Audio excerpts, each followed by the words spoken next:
بسم اللہ الرحمن الرحیم۔ موت سے بھاگنے والوں کا انجام اور حضرت حزقیل علیہ السلام کا ہڈیوں سے لوگوں کو حکم خدا سے زندہ کرنا۔ سورہ بقرہ آیت نمبر 243۔ کیا تم نے ان لوگوں کو نہیں دیکھا جو ہزاروں کی تعداد میں موت کے ڈر سے اپنے شہروں سے نکلے؟ اللہ نے ان سے کہا کہ تم مر جاؤ، پھر خدا نے انہیں زندہ کیا۔ امام محمد باقر اور امام جعفر صادق علیہ السلام سے منقول ہے کہ یہ لوگ شام کے علاقے میں ایک شہر میں رہائش پذیر تھے اور ان لوگوں کی تعداد 70,000 تھی۔ ان کے شہر میں ہمیشہ طاعون کی وبا پھوٹا کرتی تھی، اور جیسے ہی طاعون شروع ہوتا تو مالدار افراد شہر چھوڑ کر باہر چلے جاتے تھے اور غریب و مفلس لوگ اسی شہر میں رہ جاتے تھے۔ چنانچہ غریب زیادہ مرتے تھے اور مالدار افراد زیادہ تر طاعون سے محفوظ رہ جاتے تھے، اور اس کے بعد مالدار افراد کہتے تھے کہ اگر ہم بھی اسی شہر میں قیام پذیر ہوتے تو یقیناً ہم بھی موت کا لقمہ بن جاتے، اور غریب لوگ کہتے تھے کہ کاش اگر ہم بھی اس شہر کو چھوڑ کر باہر چلے جاتے تو ہمارا جانی نقصان کم سے کم ہوتا۔ پھر ایک بار اس شہر کے تمام امیر و غریب لوگوں نے مل کر فیصلہ کیا کہ اگر آئندہ سال طاعون کی وبا پھوٹی تو ہم سب کے سب اس شہر کو خالی کر کے چلے جائیں گے۔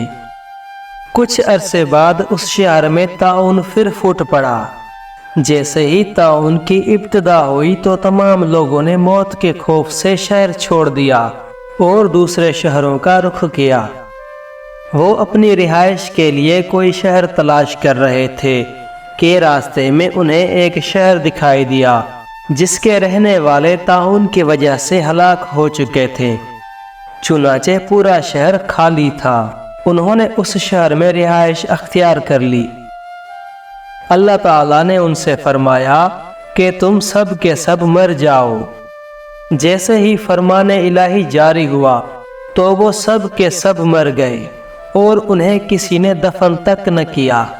کچھ دنوں بعد ان کا گوشت گل سڑ گیا اور ان کی ہڈیاں ہی ہڈیاں باقی رہ گئیں۔